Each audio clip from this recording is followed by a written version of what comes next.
मंत्री महोदय नया प्रभार है, इसलिए मैं इनको इस कार्य के लिए विशेष दोष नहीं दूंगा, लेकिन ये काफी गंभीर प्रश्न है और उत्तर में इन्होंने स्पष्ट कर दिया। क्योंकि मैंने ये प्रश्न मांगा था कि झारखंड के लोग निजी उद्योगों में कितने बहाल हैं, तो इनका उत्तर था, विभाग का जो उत्तर हमें मिला है, जिसमें इन्होंने 2.5 लाख के आसपास बताया कि इनके पे रोल में नामित है, जिनमें मात्र 53,000 झारखंडी है।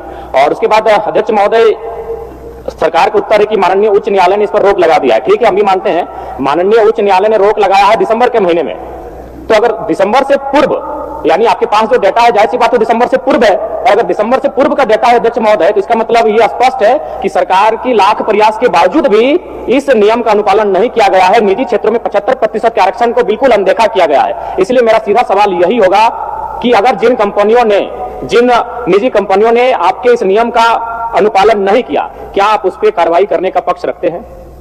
माननीय मंत्री जी। अध्यक्ष महोदय, चूंकि उच्च न्यायालय में इस पे रोक लगा दिया गया है और जो माननीय विधायक जयराम माथुर जी का सवाल है, सवाल वाकई में लाजमी है महोदय कि इन्होंने पूर्व की बात किया है, तो महोदय हम जांच करा लेते हैं। अगर इस तरह की कोई बात उसमें आती है महोदय, और माननीय विधायक जी को भी हम सूचना दे देंगे, तो अगर किसी प्रकार की कोई गड़बड़ी होगा महोदय तो उस पर हम कार्रवाई करेंगे महोदय। अध्यक्ष महोदय, मेरा दूसरा पूरक है जो कि महत्वपूर्ण है। माननीय उच्च न्यायालय में चल रहे इस मामले में सरकार की तैयारी क्या है? कहीं ऐसा ना हो 2002 में भी स्थानीय नीति हम लेकर आए थे, उच्च न्यायालय में रोक लगी और सरकार ने इसे उसके ऊपर के सदन में चुनौती नहीं दिया, जिसका परिणाम आज 25 साल के बाद भी झारखंड का आम जनमानस भुगत रहा है। तो मान के चलिए अगर नकारात्मक निर्णय आता है, उच्च न्यायालय की बात हो रही है इस नियोजन नीति में, अगर मान के चलिए हमारा नकारात्मक उत्तर आता है उच्च न्यायालय के द्वारा, तो उस समय सरकार की तैयारी क्या है और सरकार की कार्य योजना क्या है? सरकार किस प्रकार इस गंभीर विषय से निपटेगी? मैं ये सरकार के माननीय मंत्री से जानना चाहता हूं। माननीय मंत्री जी। अध्यक्ष महोदय, जब तक न्यायालय से कोई आदेश नहीं आता है महोदय, तब तक हम उस पर कोई निर्णय नहीं ले सकते महोदय, और जब उच्च न्यायालय से आदेश आ जाएगा महोदय, उसको देख लेंगे, फिर राजहित में जो निर्णय होगा महोदय हम लोग करेंगे। अध्यक्ष महोदय, मेरा सीधा पूरक रहेगा माननीय मंत्री जी से, क्या आउटसोर्सिंग कंपनियां जैसे जो पारा मेडिकल स्टाफ की बहाली लेती हैं या फिर पारा टीचिंग स्टाफ की बहाली लेती हैं या फिर अन्य सेक्टरों में जो आउटसोर्सिंग एजेंसियां स्टाफ की बहाली लेती हैं, क्या आप उन्हें निजी कंपनी मानते हैं? ऑब्जेक्टिव टू ऑब्जेक्टिव उत्तर दीजिए। अध्यक्ष महोदय, हमने साफ शब्दों में कहा महोदय कि जब तक उच्च न्यायालय से कोई आदेश पारित नहीं हो जाता महोदय, हम कुछ भी बोलने से जो है इनकार करते हैं महोदय, क्योंकि ये मामला अभी न्यायालय में चल रहा है। जो बातें जयराम माथुर जी ने कह रहे हैं ये गंभीर सवाल है महोदय, लेकिन मामला तो उच्च न्यायालय में है। अब किस तरह का आदेश पारित होता है उसके बाद ही ना महोदय हम कोई बात बता सकते हैं। इसमें उच्च न्यायालय का तो विषय इन्होंने, हम बस इतना पूछे कि जो आउटसोर्सिंग एजेंसियां हैं, क्या वो निजी कंपनी के, आपका जो निजी कंपनी का प्रोटोकॉल है उसके दायरे में वो आउटसोर्सिंग एजेंसियां आती है कि नहीं है? इसमें बस मेरा यही सवाल है कि एजेंसियां जो बहाली ले रही हैं वो निजी कंपनी है या नहीं है? एक मिनट। मंत्री जी के सहयोग के लिए कि वह जो नियम है अध्यक्ष महोदय, उसमें यह प्रावधानित है कि 3 वर्ष तक 75% एडजस्टमेंट करना है। यह कानून मात्र 1 साल तक चला, 3 वर्षों तक चलता तो शायद एडजस्टमेंट हो जाता 75% जो माननीय सदस्य कह रहे हैं। और दूसरा, उस कानून में यह भी प्रावधान है अध्यक्ष महोदय कि कोई लोक उपक्रम, सरकारी लोक उपक्रम को अगर आउट सोर्सिंग एजेंसी भी काम करेगी तो वहां भी यह नियम लागू होगा जो माननीय सदस्य जानना चाह रहे, केवल मंत्री जी की सहयोग। एक मिनट मंत्री जी, एक मिनट आप बोलिए। एक मिनट मंत्री, एक के साथ जवाब दे दीजिएगा। बहुत ही महत्वपूर्ण प्रश्न है पूरे झारखंड के स्थानीय झारखंडी मूलवासी का। अध्यक्ष महोदय, माननीय सदस्य जयराम भाई का यही है चिंता कि जो अभी एजेंसी मैन पावर जो रिक्रूट कर रही है सरकार के अधीन, क्या वो एजेंसी को आप निजी कंपनी मानते हैं, हाँ या ना? दूसरा, अगर आप मानते हैं तो उस पर ये 75% यहाँ के मूलवासी, यहाँ के आदिवासी, यहाँ के झारखंडी लोगों को 75% आरक्षण दे रहे हैं कि नहीं दे रहे हैं? नहीं दे रहे हैं तो देंगे कि नहीं देंगे? और तीसरा कि जो आपने ढोल बजाया कि 75% यहाँ के निजी क्षेत्रों में काम करने वाले को, झारखंडियों को नौकरी मिलेगा, हाईकोर्ट में आपने ऐसा पॉलिसी बनाया कि टर्न डाउन हो गया, तो आप ऐसा क्या पॉलिसी बनाएंगे जहां पर झारखंड के नौजवानों को रोजगार में प्राथमिकता 75% मिले?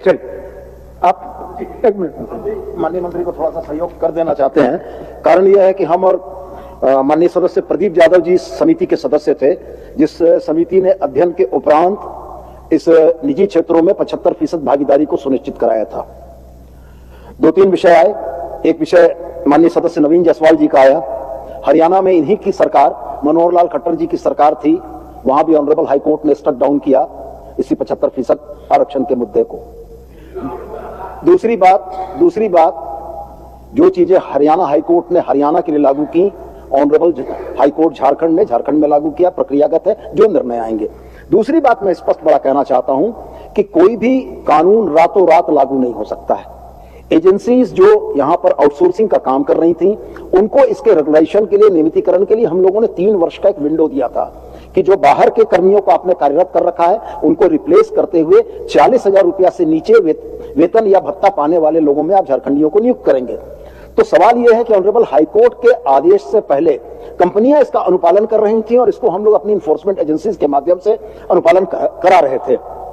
माननीय उच्च न्यायालय का न्यायाधीश जब इन बातों को भी रोकता है तो आउटसोर्सिंग कंपनी में भी इन चीजों को लागू कर पाना संभव नहीं है, क्योंकि यह न्यायाधीश का उल्लंघन होगा। और जहां तक रह गया सवाल आउटसोर्सिंग कंपनियों के निजी होने का और नहीं होने का, तो वास्तव में वो तो निजी कंपनियां हैं ही, लेकिन यह कानून उन पर इसलिए प्रभावी नहीं है कि न्यायाधीश ने हमारे हाथ बांध रखे हैं। मान्यवर, माननीय मंत्री जी, माननीय सदस्य, प्रश्नकर्ता का एक ही सवाल है आपसे।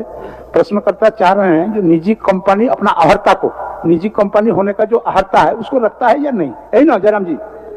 ठीक, बोलिए। अध्यक्ष महोदय, आउटसोर्सिंग एजेंसी निजी कंपनी मानती है महोदय, और जो बातें 75% का है महोदय, साफ शब्दों में माननीय सदस्य सोनू जी ने, प्रदीप जी ने, नवीन जी ने क्लियर कर दिया महोदय। और इस चीजों को जैसे भी हाईकोर्ट का आदेश आता है महोदय, अब क्या आदेश आता है उसके बावजूद हम निर्णय लेंगे महोदय। ठीक। लास्ट हम आप उस पर बैठ ही जाएंगे, हम सवाल नहीं करेंगे।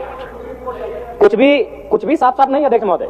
माननीय मंत्री, 2 मंत्री खड़े होकर हमें संतुष्ट नहीं कर पा रहे। हाईकोर्ट ने ठीक है दिसंबर महीने में रोक लगाया है, हम मान रहे हैं दिसंबर महीने में हाईकोर्ट ने रोक लगाया है, लेकिन आप जो डेटा दे रहे हो 2022 से लेकर 2024 तक का दे रहे हैं, और उस डेटा के अनुसार आप मान रहे हैं अध्यक्ष महोदय, उस डेटा के अनुसार ये मान रहे हैं कि 53,000 झारखंडी वर्कर हैं, 2 लाख गैर झारखंडी हैं। तो कैसे हम अपने आप को संतुष्ट कर पाएंगे? ना हम संतुष्ट हो पा रहे हैं, ना आज इस सत्र को घरों में बैठकर जो झारखंडी देख रहे हैं वो युवा संतुष्ट हो पाएंगे। आप खुद मान रहे हैं, आप कह रहे हैं कि आपके पेरोल में 2,40,000 वर्कर नामित हैं, जिसमें मात्र 53,000 झारखंडी है। तो हम कैसे संतुष्ट हो पाएंगे?